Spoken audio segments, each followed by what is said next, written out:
Nelly ready? I'm ready. Nelly's been ready all day. We're here with Nelly Korda, who just shot a casual 63. That's all. Follow up last week 62 with a 63, closing with 6 straight birdies. Can I ask what got into you today? I don't know. I just blacked out, I guess. They're out there.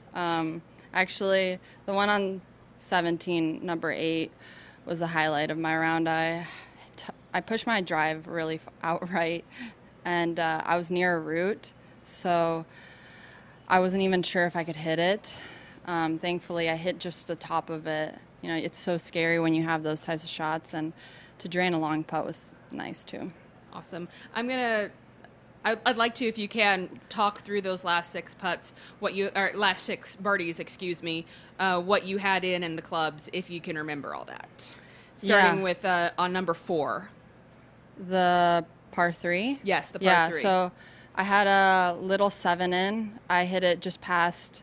I hit an arrow at the pin, and I flew it by a little, probably had like 20 feet, and just crept in from the side on the left. And then the next hole, I had a 7 wood in. I actually lipped out for eagle there. And then the next hole, I hit it on the green with my 7 wood. Also missed my eagle putt. Then I hit a 5 iron into that par 3. It was pretty close. I had probably like 5 feet downhill, rolled that one in. And then the next hole, I had a long one. I don't even know how far that was. And then on the last hole, that was a controlled pitching wedge, and I just hit it over the pin. Probably had an 8-footer down the hill, left to right. And it's a 63 after opening with a bogey. Yes. What happened there?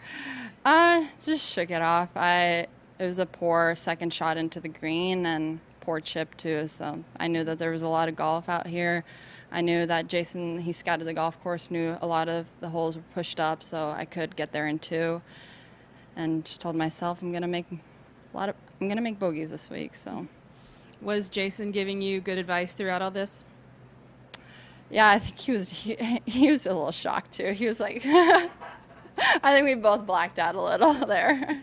We'll take it, absolutely. Yeah. We'll open it up for questions. We'll start here with Beth Ann and then work our way down.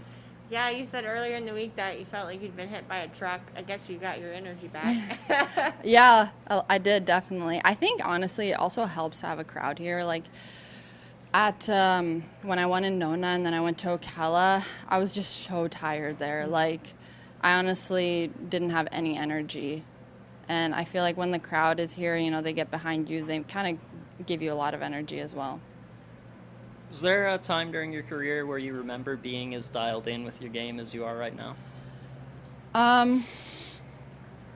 Yeah, honestly, yes. When I won in Australia the year, I think, of 2019, I had a lot of top 10s in a row at the start.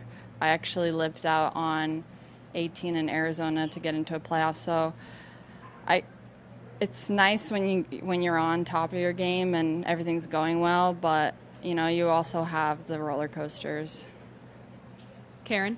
Nelly, you spoke last week about how when you are in the final groups on the weekend, sometimes the pressure can overtake you and you can forget that this is fun and enjoy being in the moment. Will it be, having that experience so fresh in your mind, do you feel it'll be the same this weekend, or does the fact that it's a major make it at all any different? I mean, you want to take that kind of mindset into every round. Some days it's a lot easier than others, and some days you're just not having a good day, honestly, and your mental game and everything's just bad. But obviously that's the type of mindset I want to take into every single day. How much did it help just who you were playing with today? Yeah, I mean, I love Lydia and I love Georgia. They're a lot of fun to play with. And it was actually funny because Georgia was making putts on top of me. And I'm like, why don't you give me the tee box? Like, so honestly, when you play with players like that and you have a fun time, it just, even the bad shots, are not as bad. Mm-hmm. We're going to go over here to Steve. Sometimes the most difficult round is the round after a round like you just shot. Yep. You shot 62 last week. So how do you go into the next round? What is your mindset going into tomorrow? Try to completely forget about it. Like, it's a clean slate, honestly. Just going out here and try to compete with the golf course, try to beat the golf course, and see what kind of monster it is that day. And then one more. How do you remain disciplined? And this is a major championship, and there are some places where you have to not go for flags. How do you remain disciplined throughout 4 rounds here? That's when, you rely on your caddy, and you have a good caddy that kind of tells you and warns you in a sense, Bud, this is not a good pin to go at. Par is a good score out here. Jeff? For all the great shots in that birdie run, Jason actually raved about the approach you had into 2. So it's one of the best shots he's seen you in the par 5. Oh, yeah. He Oh, says yeah. one of the best shots he's seen. Yeah, I mean, Yeah, I completely forgot about that. when you pull actually. something like that off, what role does that play in getting on a birdie run after? Yeah, that was honestly, I just got over it and hit it. I didn't even think about it. I was just like, okay, I'm just going to try to snap hook this. And I did. I hit it to probably 10 feet. Unfortunately, it lipped out. But that's what makes golf so much fun. Yeah. When you get to pull off those shots and you're like, oh, God, I love this game. Beth Ann, then Zephyr. Forgive me for not knowing. Is David here this week at all? No, he's not. Do you talk to him or your dad throughout the week about anything? No. No, I make my game plan up with Jason, and we go from there. Thanks. Zephyr. What's the biggest difference in your game this week and last week as opposed to 3 weeks ago at the U.S. Open? Consistency. I think I'm just finally, the shots I was hitting at US Open, I looked at Jason and I'm like, have you ever seen this from me? And he was like, nope.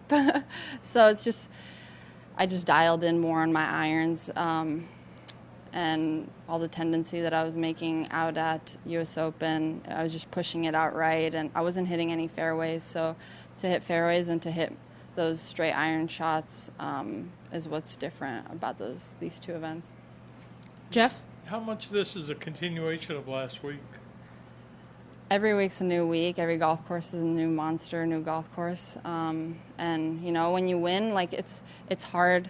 I've never won towards the end of my stretch. I've always won kind of like at the beginning. So it's like it doesn't even kind of like soak in that like I've won. In a sense, you kind of don't even get to enjoy it because like I won and then, hey, it's a major championship. Like, get ready. So already on Sunday, you're already like, okay, I need to get to bed soon. Like, I need to rest up for this week. So they're 2 completely different golf courses and 2 different strategies. So it's just good golf that I've been playing, and hopefully I can continue on with that. Anything more down here? Anything here with Steve? You ever won back-to-back? Nope. And I've always said props to the people that have won back-to-back because it's very hard.